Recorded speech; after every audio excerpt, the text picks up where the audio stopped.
Hey guys, welcome to the Tim Lauer Podcast, where we talk about all things small business, entrepreneurship, politics, local and national, that affect you right here. Today we have our guest, Alex Warner with Cheeseburger Randy. Welcome to the show, Alex. How's it going? Good, man. Good to see you, brother. Yeah. I'm glad we finally got this going. I know it took a few times. Sorry about that. No worries at all. I'm glad to get you on here. I know being in the restaurant business, you live in the restaurant sometimes. So it keeps you busy. And I tell you, before this, a lot of people don't know, I worked in the restaurant business for about 12, 15 years. Did you really? In the owner restaurant, you got to be a little bit crazy, I think. You absolutely have to be crazy. Yeah. So, yeah, I did. You have to, because you have to work so hard for so little, and it's not guaranteed. And it's all based off of people's emotions, which you have zero control over. That's right. Which and they come sucks. in hangry. Yeah. And upset, and yeah. They could have got divorced before they walk in, and now they're sitting down because they had a reservation, and you're like, how can I make your day better? That's and right. They're like, you can't. My life is ruined. That's right. So let's get a little bit of background on Alex. Okay. Yeah. Where'd you get started in the restaurant business? Started in the restaurant business was with my mom and my aunt. They owned a place here in Foley. Now, we're originally from Michigan. Okay. But we would vacation down here with my grandmother for spring break, and eventually, Michigan's cold and kind of sucks half the year. We get a lot of people here from Michigan. There's tons. How'd you guys hear about Foley, Alabama? I think my grandparents met some people that were snowbirds that were a little older than them, and they started coming down. And then they came down. My grandmother's down here permanently now. Okay, nice. And yeah, so the whole family rolled through after about 2 or 3 years of us coming down for spring break. And my mom and aunt have always been kind of just wild ladies that wanted to do their own thing. And there was a tea room in the Orange Blossom Square years ago. Okay. I guess. Or at least there was a painting. Is it where the bakery is back It's where the back? bakery, it's where Black Hat is now. Yeah. Okay. And they opened a place called Two Sassy Cups Tea Room. And they were there for years until they got to their location that's been there for 15 years now. Right across from Heritage Park. Right across from Heritage Park. Yep. That I think it was an old living quarters for people that worked on the trains. Okay. It's wild. I don't know how they do it. Do you know the history on the Orange Blossom Square? No. What that used to be before? No. That used to be a crush bottling center. I did know that. Okay. Yes. Okay. Yeah. Yes, Way back I did in the know day. that. So that's pretty so cool sick. History right there. I wish we still had that here. Honestly. That's right. If I could have glass bottle crushes created across the street from me, that would be amazing. Nice. Yeah. So they are the ladies who really got me into it, It's always kind of just been in the family a little bit. I've always loved people and doing things for people. Mm-hmm. And I didn't really realize what my love language was going to be, but I knew I always loved the service industry. And it turns out that it's just getting to create things for people and seeing them enjoy it. And if they don't, it crushes me completely. Okay. But if it does, if it works, that makes me happy. And yeah, man, it's a really cool experience. So, how have those experiences growing up shaped what you're doing in your restaurant today? Oh my God. Watching those two ladies, they're such strong, just caring, community-driven ladies that kind of just they take money out of the whole thing. I know I talk to them about it all the time. I'm what are we doing here? Sure. And they're we do this because we like it, not because it's for anything else. And just growing up around that and seeing true passion and care going into the people that are coming into your restaurant is, that's our first core value. We have two. It's nothing crazy. It's guest experience. Mm-hmm. How does that person feel when they come in? How are they treated? Are they going to remember it? And we serve cheeseburgers on a patio outside. It's not there's nothing crazy about it. That's right. But you can go anywhere. I say we're just like Culver's, but we have cooler music. That's it. That's right. And, those experiences that I got from those ladies really honed me in. And there's tons more chefs and tons more service professionals that I've met over the years in different states that really honed that craft, if you will. But they were the start, and they still are. They're still my North Star. Sometimes I just have to go over there and be like, ugh. What are you guys doing? Can I just talk to you for a minute? Because it's still my mom and my aunt, Yeah. They're amazing ladies. So I remember when I first met you, I had purchased a building downtown, and you're coming around, and you started this. You had this product, this bagel product, Yes. and you hadn't had a location yet. You're kind of looking for a location, or looking to sell bagels out of other people's location, which I thought was genius as well. So you ended up in quite a few. I think you ended up in one club and a few other places, but you were known to a lot of people for a long time as the Bagel Boy. Yeah. Oh yeah. I think I still am to a lot of people, which is weird because it never started as bagels. It started as COVID hit. I was working at Wolf Bay. Shout out Wolf Bay. I was probably the worst employee they ever had. Okay. Gina was amazing, but I was just like, dude, I just got back from Denver. I was like a party boy, kind of trying to find my way, and I was just like a terrible employee. I guess they liked me. Okay. But so COVID hit. I couldn't bartend anymore. Didn't really want to. Also, I hit like 30. And I was like, all right, I want to do something else. I've always wanted to do something else, but I didn't really know what it was until I thought it was always going to be a bar, but it wasn't. So I started an at-home bakery. We found out we were having our first child. And I was like, oh, shit, I've got to do something more. So started the Foley Baking Company, where I baked cookies and cakes and stuff out of my house and sold them to people and sold them to businesses, which really helped, honestly. Yeah. The selling it, if you don't have the money for a brick and mortar to start, but you have a product that people I don't know, there's a lot of kitchens that don't want to.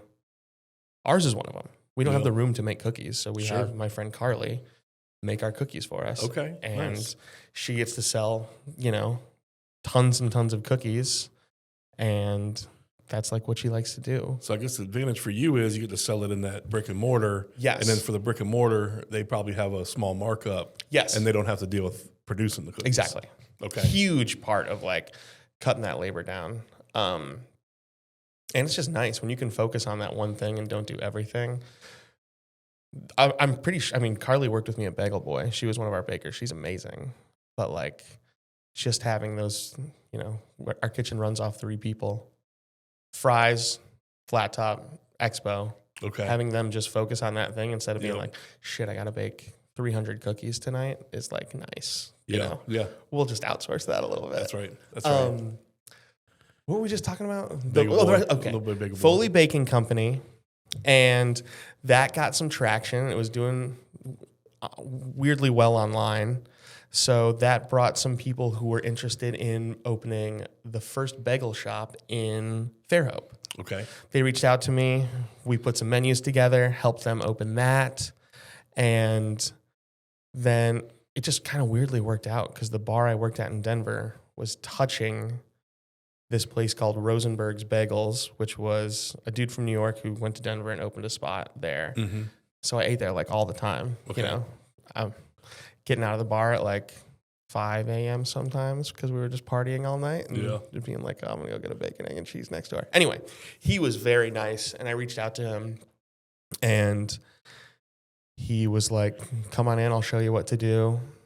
I took 3 hours of the most hungover education I think I've ever had in my life and just kind of rolled with it and fell in love with it, helped them open theirs, still wanted to do it. I thought I was pretty good at it. So we opened Bagel Boy. Okay. And then everything's just kind of been rolling there ever since. Yeah, absolutely. Yeah, Foley it's weird. Foley just had so much stuff that it's just ripe and ready to go, That's right. Bagels, I'm so glad I don't do them anymore because they are incredibly difficult. Are they? Is there a science to so much making bagels? Oh, yeah. I'm sure you saw, we would have days where they would overproof or something wouldn't be right, and I'd be like, hey, I'm not selling these to anybody anymore. That's good. And that was really difficult because, we tried to go for I'll break into the science of baking a little bit. The best flavor comes from just time. Yeah. So we cold proofed our bagels for 48 to 72 hours. So when something went wrong in that, or even just somebody put too much salt or not enough water or anything like that, it messes up the end product. Gotcha. And waiting 72 hours to see if it's right is such a bummer when it doesn't work. Yeah. But when it did work, it was amazing. And I honestly can't believe what we did in that tiny little building Kathy had. It wasn't really tiny, but it was like weird. Tiny. Yeah. The drive-through thing was It was very, yeah. I can't believe we got a drive-through in there. Yeah. Oh my God. Me and Marcus talk about that all the time. He's like, how did they let you have a drive-through, bro? This is like, there's like a street here, but it's like also kind of on like just a city alleyway. Uh-huh. And it was like down the street. Yeah. So I don't know. It was got wild. really lucky. But yeah, that started there. And then in business, sometimes things don't work out with people. It happens a lot with like partners and stuff like that. Yep. So we ended up moving forward with Cheeseburger Randy's. Marcus came through, and I found really what happened was I found a building. I was actually at Bagel Boy, and someone was like, oh, weird. I forgot about that. So my first Bagel Boy pop-up was right across the street in this house that's kind of behind that doctor's office that's across the street from me, right? There's a little house there now. Yep. I believe Stacy from the Drowsy Poet owns, I forget what the name of it is, but it's a cool little building in there now. Yeah, there's like a boutique or yes, something. Yes. Yep. I looked at that building before. They had like a kitchen set up in the back. Yeah. Yep. The tea room so they rented it out as like a catering space, and they weren't using it. And I was like, ugh. I just finished with Kind, and I was kind of looking for the next thing. And I was like, can I make bagels in this kitchen then when you guys aren't using them? Did like 3 or 4 pop-ups, and then went to look for another building, and we found Kathy's building, which turned into... I wish I didn't have an affinity for like these weird old buildings that take like so much freaking work, but it's the character that like makes it cool for me. You know? Absolutely. So that's kind of where it all started, and yeah, man, it just worked out really well, and I gained a really awesome like community following, which was probably the biggest thing. Over anything else, there are so many of my friends that were like, the food was fine, man. It was like fun coming to see you. Yeah. And that's what was really cool. There is a feeling you get when you get to Cheeseburger Randy's and everybody's smiling and happy, and you know, whether you're waiting in line or waiting for your food, there's an atmosphere to it. It's such a cool vibe there. So go ahead. I really wanted Bagel Boy to be that. But the building just didn't allow it. It was more of a drive-through concept, and that's okay. Yep. But when we found this building, and I was like, I think I posted the video of it, but I was like, this is it, man. There's this is it. We have to do it here. And there was a shit ton of work, and it took a lot more time and money than we thought, and it worked. And I'm so glad it did. And how many menu items do you have at Cheeseburger Randy's? Collectively, if you take sodas off, it is 6. Okay. 3 burgers, fries, rings, mix of both. And you did that for execution purposes, I assume. Okay, awesome. Mm-hmm. So you go to so many restaurants and they have pages of menus. Yes. And then you go to Cheeseburger Randy's and it's one sheet. It's like 3 burgers. 3 burgers. You can get fries, or you can get fries and onion rings together. Yep. How much simpler does it make it for your clients? Oh, my God. Your guests coming in. It makes it... So I kind of based it around... I have like super bad ADHD, and it makes it really hard for me to like focus. Like when we go to restaurants and the server comes up and they're like, "Are you ready?" It's like I don't even know what restaurant I'm in currently. So if they have like a big menu, I have a really hard time reading it, and my kind of thoughts are just like, it's like the Cheesecake Factory. I'm going to use them as an example. Yep. They're insane. They're like crazily a scratch kitchen, so they make all that stuff like every day. But when I come in and I'm like, if I have something narrowed down really easily, it's really hard for me to be like, oh, well, this is what I want. I came for cheeseburgers, right? Yeah. But if I go somewhere that's got steaks, cheeseburgers, pasta, fried food, salads, and I don't really know what I want yet, and I always feel rushed because I don't want to like, I don't know, man, can you give me 20 minutes? Can I sit here for 20 minutes before I decide what I'm going to eat? And nobody wants to do that. My kids are hungry. My wife's like, we got to get out of here. That's right. So I'll pick something, and if the menu's big enough, I'll feel disappointed, because if that wasn't like exactly what I wanted and executed perfectly, I'm going to be like, it kind of leaves room for like, shit, I should have got that thing. Yeah. And there's so many restaurants that want to please so many people. Yeah, and have so many variety, but then you end up making an item, once a day or once every 3 days. And are you really good at executing that product if you're making it so few times. But if No. you're making a cheeseburger The same 1,000 way, times a 1,000 day, times a day. Yeah. it's going to come out perfect. So that's our second core value, execution. It's guest experience and execution. And they both kind of bleed into each other because when the kitchen executes the food properly and it comes out fast and quick and hot and the guest is having a good experience, they both like interweave. That's right. That's right. And it's like, it's just so easy to come in and like, it sounds kind of boring, but getting to do the same thing the whole time always like takes away stress from your life kind of because Sure. you don't like come in. There's like a few things that you have to do to get ready for service. We have like a prep person and that person does prep for us. And then you come in and the kitchen's ready and you just you get crushed. Oh, for sure. hours. Yeah. Yep. And then you clean and you leave. And that's like where it ends for you. Yeah. And those are like, Marcus brought this up to me. He was like, dude, the best places we ever worked were where you just go in, you do the one job you're supposed to do, and you leave. And that you make the most money and you have the best time because you don't have to do all this other shit. That's right. That like you do have to do as a Yep. business owner. Because you're like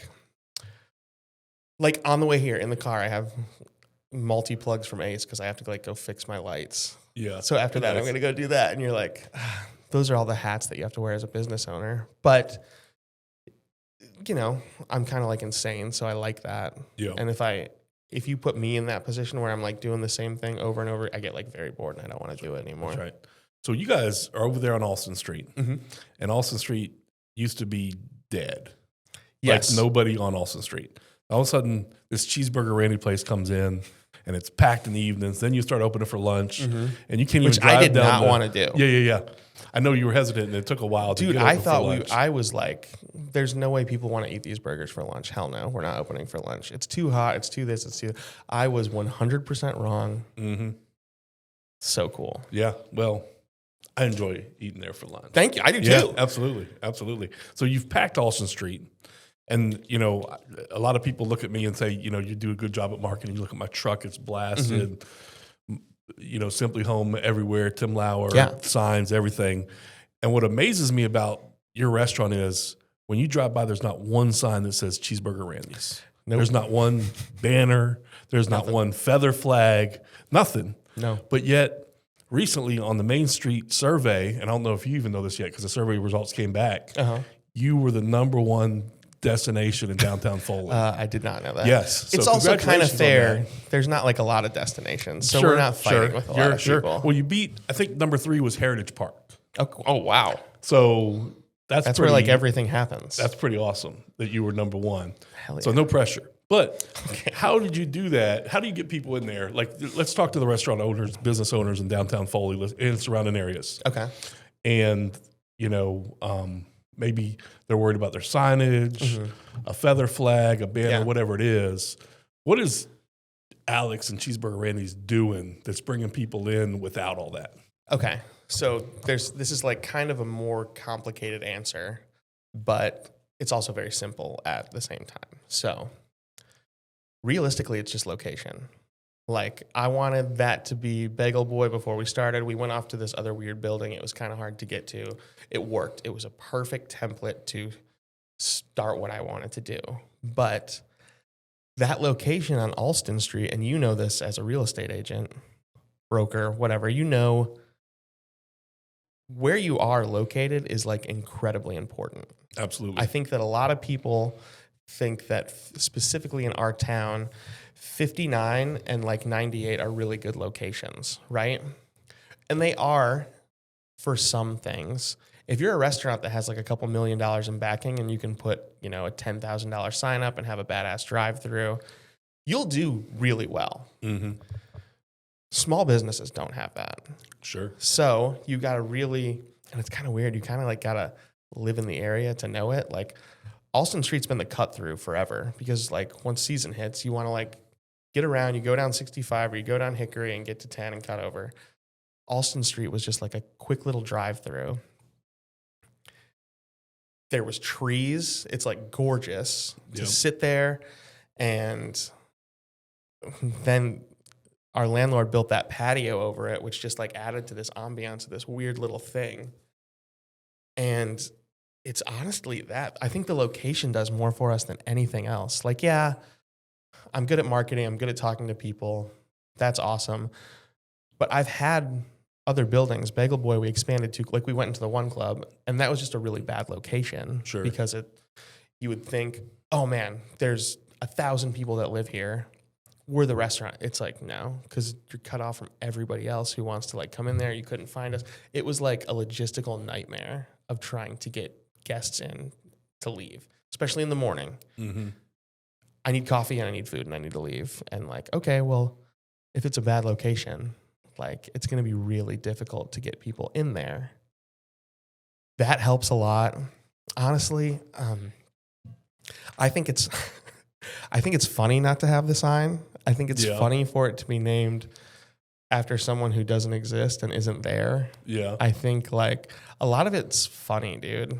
And it's just like, I'd rather do something that makes me laugh than like a marketing team would say like, because everybody says this to us. They're like, so I'm not wearing a cheeseburger shirt today, but our shirts just say cheeseburgers. This was the first thing that we did. We were like, what do we want to do? What do we want it to look like? And we just picked the font, and we were like, dude, we're not going to be open for a while, but we're going to be here. What if we just put cheeseburgers on a shirt and walk around? And it turned into this like weird grassroots, like people already knew me from Bagel Boy. So they saw me walking around with a cheeseburger shirt and they were like, what is that? And it kind of got like people just talking, and it still works that way.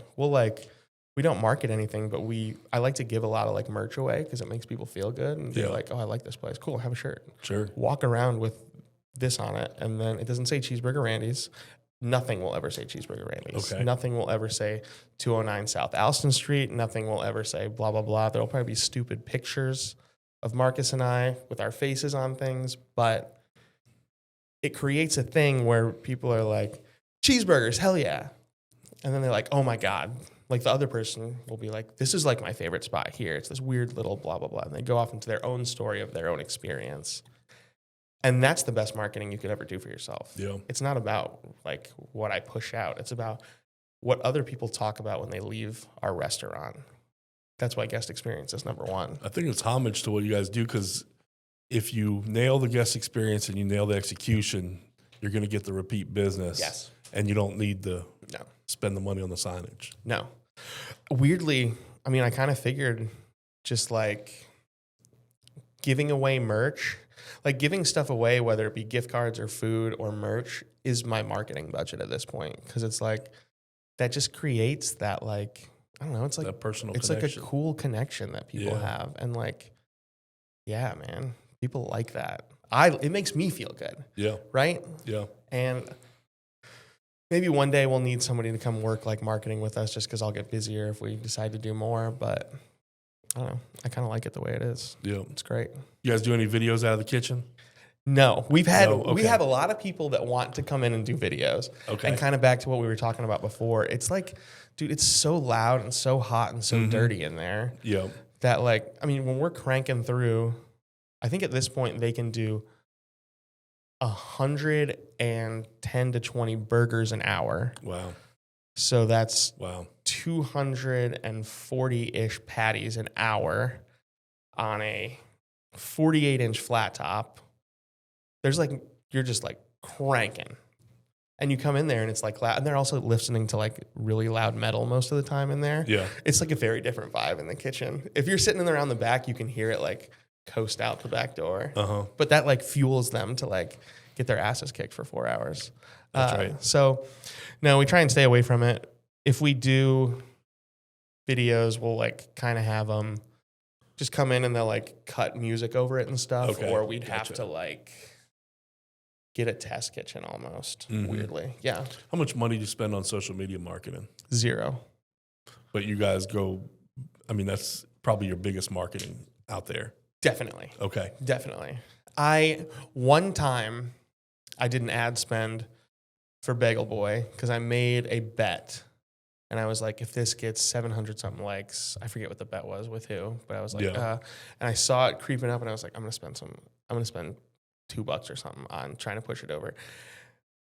And it didn't, maybe it was $15. Either way, it didn't push it. I was like, okay, we're going to hit 700 probably no matter what. Maybe this will push it to like a couple thousand. It didn't. Sure. I think we got like 720. Okay. And I was like, it didn't show me enough. Yeah. Maybe now it would, you know, but I, as a person, like hate ads.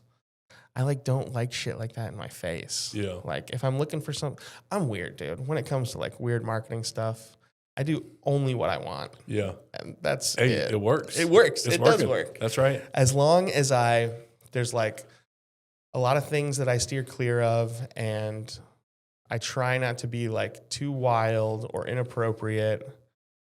And just, I kind of don't even like, recently I've started getting back into posting pictures of our food that other people take. Yeah. But dude, I got like 6 menu items. It's like boring as hell to post the same burger every day. Yeah. I go eat out at a lot of places. I like to use it as like a promotional thing for other businesses more. Because deep down in my core, I feel like, you know, you lifting other people up just allows them to lift you up. And there's like, it's insane to kind of think like, I don't know, restaurants do this weird thing. A lot of companies do this weird thing. Where they look at other people's competition versus... They think of, yes. They think, your competition, I can't post about you. I can't talk about you. When you make that shift, though, that makes a big difference in yourself and your own business. Oh, yeah. Because, you know, more restaurants, for example, more restaurants downtown almost turns it into a restaurant tour. It's versus amazing. A competition. It just drives more people there to eat. I tell that to everybody. If a burger spot opened across the street from us, that is better for me. Because more people are coming downtown. Yeah. Well, and I'm like, if I take it like and put it in the psychopath side of myself, I'm like, cool, that fuels like the competition for me because you're not going to beat me. Sure. I'm going to try everything. Right. And you're going to work harder. Even you're going to do something different, and that's fine, but it brings more people downtown. Dude, I can't feed. If you come into the restaurant industry thinking you are going to feed 2% of the population, like that's probably what you'll feed over a year in Baldwin County, like Baldwin County collectively. Oh, yeah. If you think other people, like people aren't going to eat at your spot every day, man. They're going to eat at, they might eat at your spot. If you get someone to eat at your spot once a month, that's like an incredible win. If you can do it a couple times a month, that's better. But there's just other places to eat. Sure. You know? Yep. And thinking of those places as your competition versus like breeding a really cool collective where like, I don't know, I'm not a chef, but I know a lot of chefs and they're like very creative minded people. So putting those people together to like collaborate restaurant wise creates like a really awesome food driven community that like kind of levels up our restaurant scene. Absolutely. And that's good. Competition is good. I want there to be, you know, I would say South Alston is really good for like 3 or 4 blocks, basically from like the block down by the park where the fire department is to kind of where Coastlands Coffee is. Yep. That is the next breeding. Everyone who listens to this podcast, like look at real estate there, Yep. open a restaurant, Right. open That's a bar. We can make that street the downtown of Foley. And yeah, there should be a ton of stuff on it. I don't want to do it.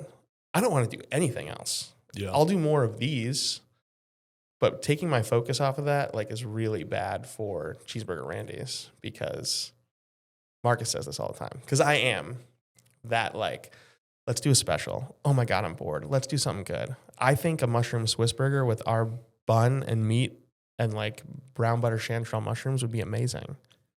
And Marcus looks at me and says, look at these people here. Why would we do anything else? Why would we do the Detroit style pizza thing? Why would, and I'm just like, yeah, you're right. Shoot. Simplicity, execution, better. That's right. Someone else can come in and open that thing. Yeah. And I would love to eat there. Yeah. And you're talking about real estate. So when you look at a company like McDonald's, they're known as a restaurant, but they're really a real estate company. They're buying the land. Is one of my favorite movies. They're buying the land and then they're leasing it to their franchisees, right? So let's kind of take a spin. I'm a real estate broker, so let's kind of take a spin into real estate, and let's drag cheeseburgers into it. Okay. I All would right. love to, Yeah, because yeah. we're currently looking at real estate. Oh, so okay, it would okay. be good to hear your thoughts on all of this, because I am not a real Well, I was going estate. to say first, if you were investing in cheeseburgers, you should be running a restaurant because a cheeseburger in itself is a depreciated asset, right? Yes. So the minute you buy a cheeseburger, you're not going to sell it back. No. Right. The minute you take a bite out of it, you're definitely not selling it to anybody. Yeah. And it doesn't last very long, right? Versus real estate, which you can save for 30, 40, 50, 100 years, and it just appreciates in value. Yeah. So from that aspect, if you're going to be in the cheeseburger business, it should be selling cheeseburgers. So, yep. Yeah. I would say so. I mean, if you're going to be in the if you're going to be in any restaurant business. So let's do a quick quiz. Okay. Depreciating value assets versus appreciated assets. Okay. Cheeseburger. Depreciation. Real estate. Depends. I would say land appreciate. The building on the land will always appreciate. Yeah. Okay. The house can get shitty, but you still get the land. But you might have to spend a bunch of money to make that. Like if you want a family to buy it, they need like a nicer house. Sure.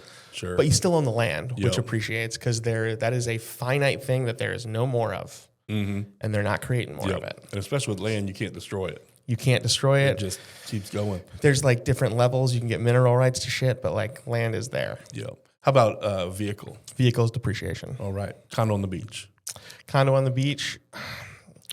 I think when you look at that one, it's how long you plan on to own it. Yeah. If you want to flip it in a year, because you don't you're own probably the taking property, a risk, right? But if you take a 10 or 15 year, yeah, run on it, you're going to go up in If you can value. have a few vacations a year and rent it out the rest, I think that's appreciation. There you go. If you bought it because you wanted to sell it and you found a good beach location that you could sell it for more, I would say that's appreciation. Otherwise, you just kind of have a box. That's it. That's it. Yep. So you don't really own anything. A lot of things that company that you rented it from could go under, and they could torch the building, and you have nothing. Insurance, but So the biggest depreciating asset I've ever bought is my Cybertruck. Really? That's probably the worst investment ever, just because the minute you drive a regular car off the lot, you lose, $10,000, whatever it is. That one's probably double or triple that amount. Really? Yeah. Well, any vehicle is depreciated, right? Yeah, that's true. I just didn't realize it went down that quick on Cybertrucks. Well, it's any vehicle. But any vehicle. The more you spend, the more you're going to take the depreciation. That's true. Right. Yeah. Yep. So. Yeah, unless you get into the weird collectible cars. That's true. That's true. It if might be a you're getting, collectible one day. It could I be. slapped that Hot Wheels logo on the back. Yeah. You could. Some little kid right now that loves it grows up and hell yeah, ready to buy that thing. Those kind of things like push people to there could be a kid who's like, I want to grow up and have that truck one day, and then push them to do crazy stuff in this world. But my goal with it was I'll wrap it. So it's a marketing tool. a write off, and it's a marketing tool. And if it helps me sell, I think I calculated it, 3 extra properties a year, it pays for itself. It's worth it. Yeah. So absolutely. In that aspect, I'm thinking I have a 2011 Honda CRV. Okay. I don't want to get rid of it. We were literally just having this conversation yesterday. I was like, I could sell it and get $1,000 for it or something, whatever. I beat my vehicles to death because I don't really like nice stuff. I'm like, whatever, I just need this thing. But I need a truck because I carry a lot of restaurant equipment to and from everywhere. I just stuff it in my CRV currently. Sure.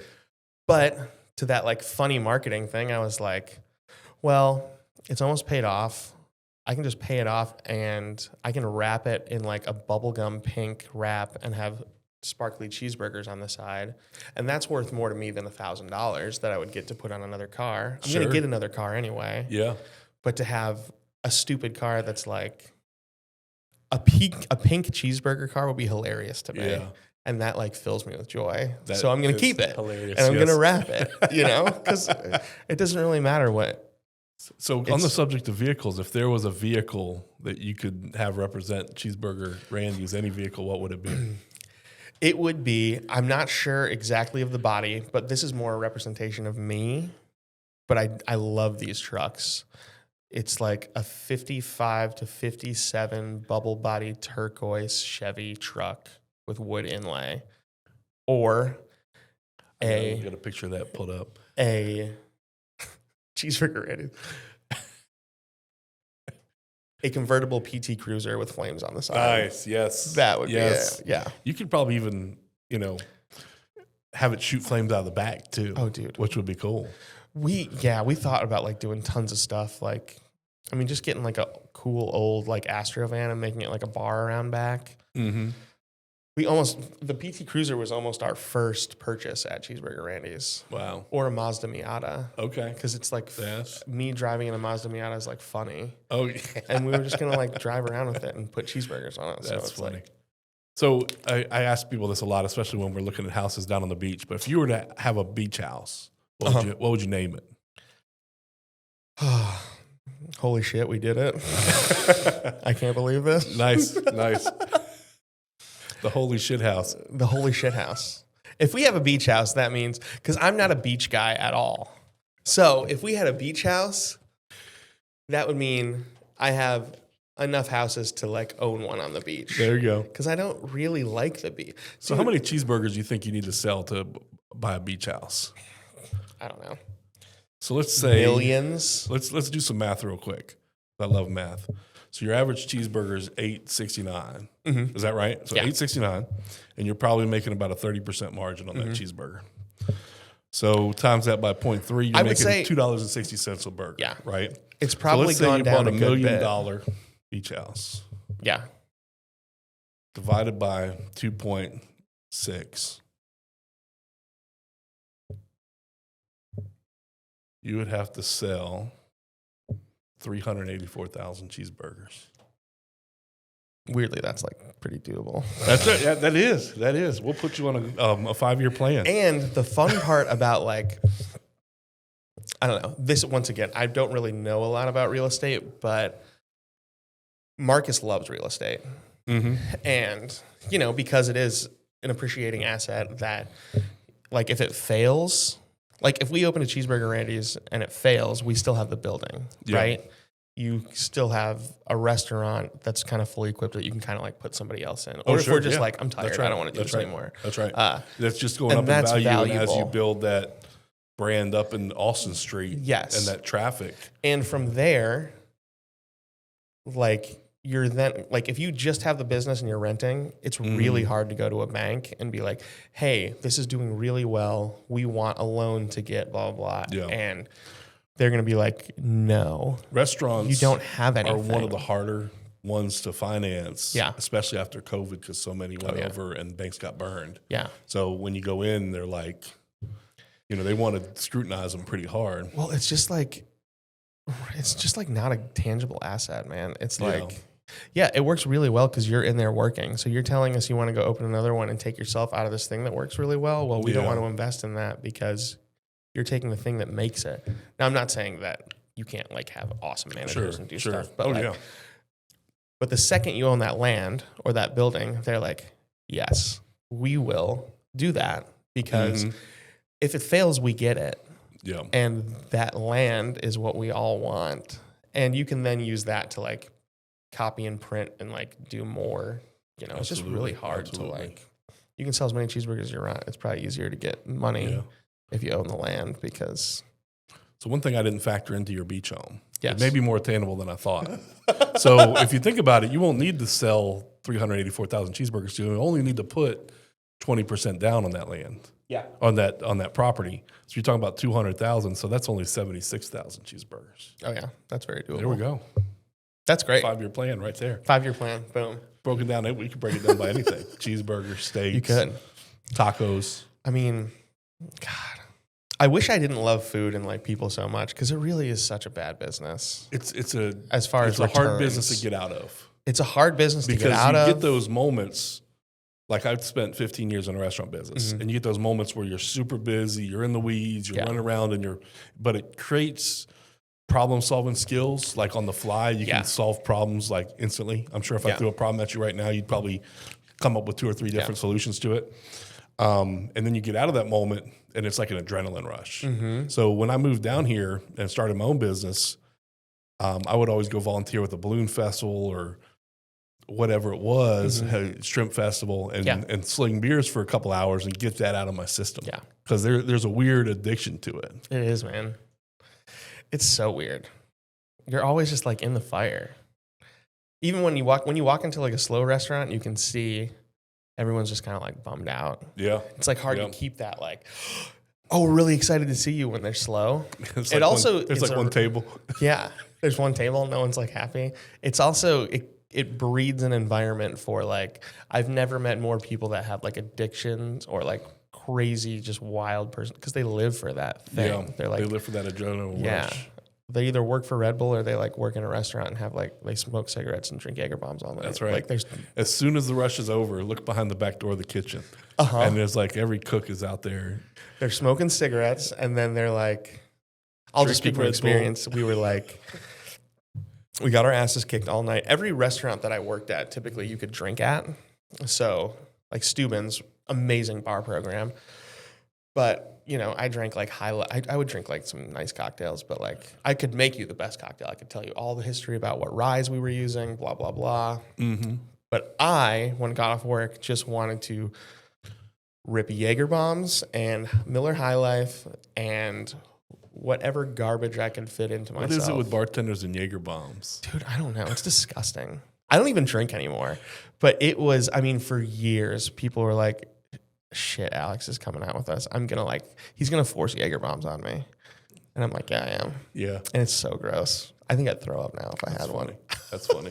So when I ran a restaurant, I was a general manager for TGI Fridays for a while. Okay. That's one of my favorite restaurants, by the way. You know, I miss that Jack Daniel's glaze. Yeah. That stuff was good.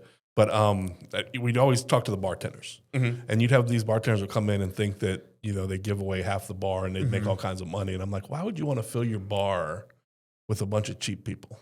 Yeah. You want to fill your bar with people that are willing to pay full price and they'll be willing to tip you well. Yeah. And not come in with these expectations. Yeah. So what was your experience with that as a bartender? I mean, we did all of them. Luckily, like we would give a lot of stuff away, but the owners of those bars gave us like a comp tab. Okay. So I didn't really work for corporate spots at all. Yeah. I only worked for places that were like, the owners they were all very like hands-on and they all understood that like the happier you are, the better you do, the better I do. Right. Sure.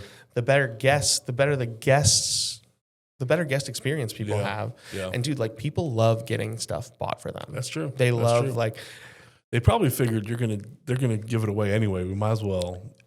I think it really cut down on theft for sure. Because like, hey, you're gonna give this stuff away anyway. Based off sales, like you can give away 3% every night. And because your margins on liquor are a lot higher. It's like food is like 30% if you're lucky, right? Liquor is like 70%. It's like, dude, or more sometimes. We were looking at like cocktails yesterday in Denver. We were talking about it, and it's just like, I don't know. I'm just old now, so like $17 to $25 for a cocktail is like, bro, what are you? Liquor has not gone up that much. Yeah, like inflation has not affected those companies that much. Mm-hmm. So I'm just like, I just hate that. Like, I don't know. A cocktail should not cost as much as a meal.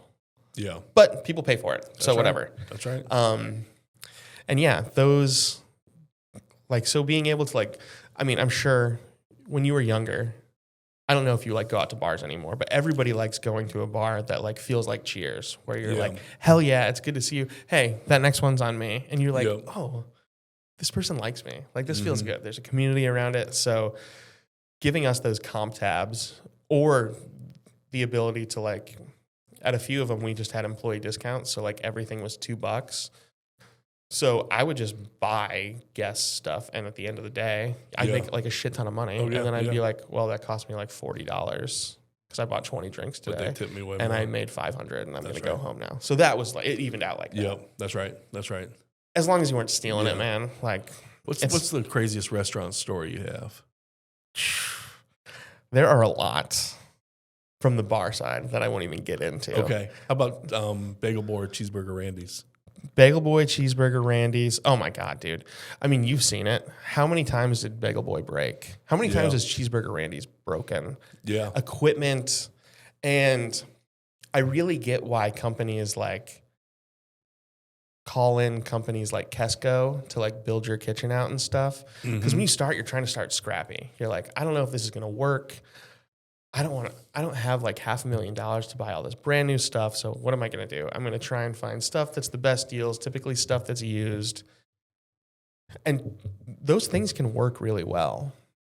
But I'll use Cheeseburger Randy's as an example, and just any restaurant.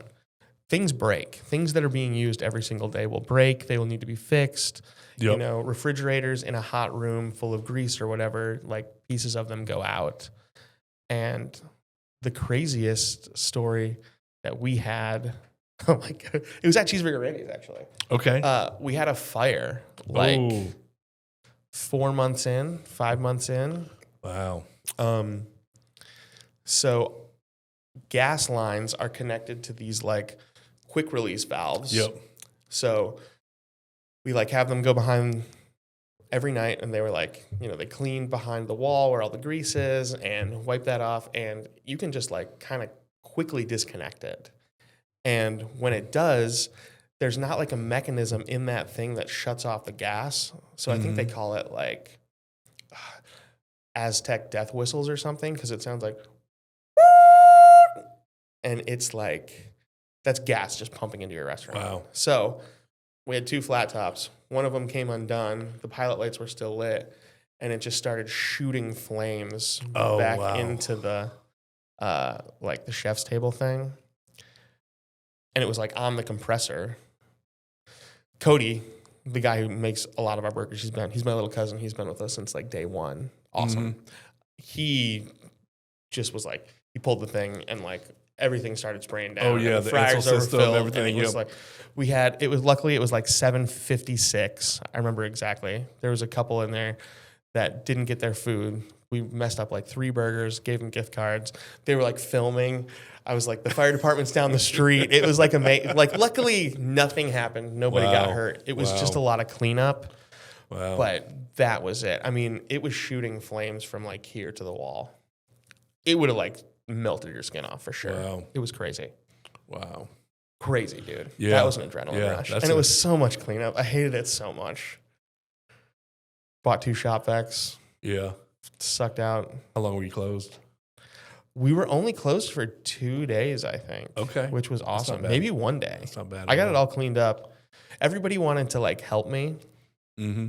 And weirdly, when I get into like project mode, I'm just like, hey, the less you talk to me, like I can like work through this myself. Sure. So I was like, hey guys, you're done. Don't worry about like staying and cleaning up. I'm just gonna like clean the whole restaurant. And that like, cause inside I'm like so bummed, but I can like clean and work through all my problems. So I like did that. So they didn't even have to clean it up. Nice. So they were probably like, hell yeah. That's awesome. Let's get out of here. Restaurant open back up. Yeah. Nobody was hurt. Nothing. We didn't ruin too many guest experiences. People had a good time. Hopefully I could find that video one day of that person that was like, because I was like crazy. Yeah. Yeah. Hopefully they see this podcast and they post I'm it. sure they will. Yeah, tag There's us still in the regulars video. that come in all the Tag time. it I would in. love to see the video. Yeah, that's awesome. Yeah. That's awesome. So you've done a great job of building, you know, the first brand, then this brand. What advice do you have for entrepreneurs or somebody looking to start a business, not necessarily a restaurant, but a business? I think the biggest one that probably everybody says is be like prepared to fail, like a lot. Like you're going to fail. I mean, I think of everything before this as a failure. So like Foley Baking Company, I got little pushes from everything, but like I still don't have them, and I don't have maybe those relationships with those people or the thing anymore. So you just like fail a lot. Yep. And you got to persevere. You've got to and get press back forward. up and do it again. And something I teach my staff is like, we're going to fail 10% every day. You guys are going to mess up. Even as tight as we are, we're going to mess up 10% of something every day. It's how you deal with those problems. Like, it's okay. No one's going to get pissed off. Like, nobody's perfect. That's right. Can you keep doing it? Can you not get bummed out when someone's like irate and yelling at you? Luckily, we don't have that a lot, but like, you know, you just gotta like not take things personally. Yeah. Honestly, the more I've done this, like the less I take anything personally. That's I just like don't care. You gotta My responses are people can say like, that place sucks, doesn't taste good at all. And my response is just like, I'm so sorry you felt that way, man. It's not for everybody. I will send me a message. I'll refund your credit card. I'll give you a gift card. And if you want to try it again, great. Other than that, like, it's one more, I can't do anything. One more for seat you. for somebody who loves Yeah. it. Yeah. And I don't expect everybody to like us. No one's going to like everything you do. That's right. You can't please everybody. And the way when you try to, you please nobody. Yeah. I think it was Joe Rogan. I forget who it was. He said, there's a percentage of people that are going to hate you. And the bigger you get, that percentage grows. So if you have a million followers and 10% of people hate you, that's 100,000 people that do not like you. Yeah. And you just got to like live with that. That's right. And that's okay. That's right. It doesn't like affect you. Exactly. Unless they're like come in your house and like trying to kill you. But typically you just got to like, I don't know, kind of go with the punches. Hopefully the cheeseburgers don't create that much emotion on people. Where hopefully not.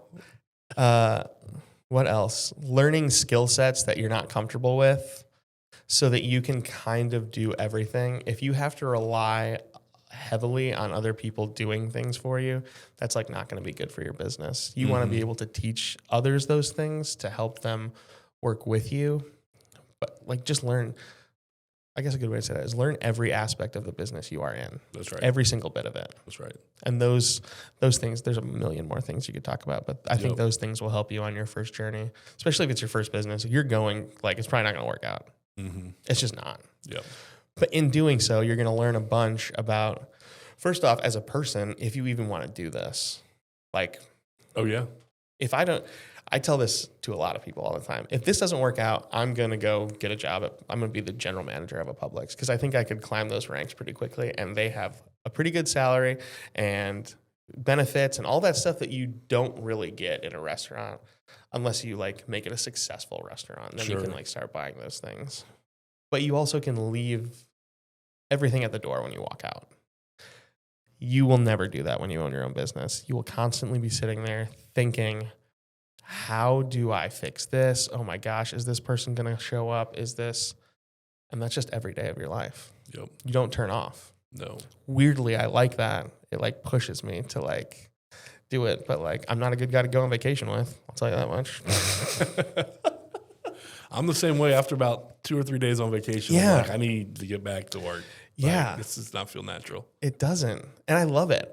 I think it's because I don't need that much time to decompress. If you give me like one day uninterrupted, I'm good. Well, you're used to decompressing with a cigarette and a Red Bull after the rush, right? Exactly. So 3-day vacation, that's a lot. A vacation's a lot. Typically, I always build my next restaurant on vacation. I didn't do it this last one.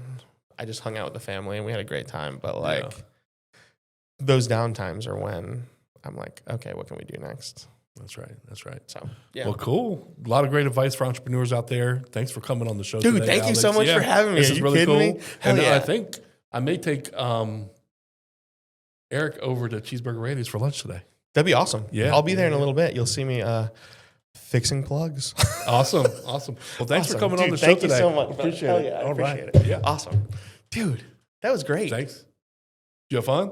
Hell yeah, I had fun. We went a good time. I think we went about almost an hour.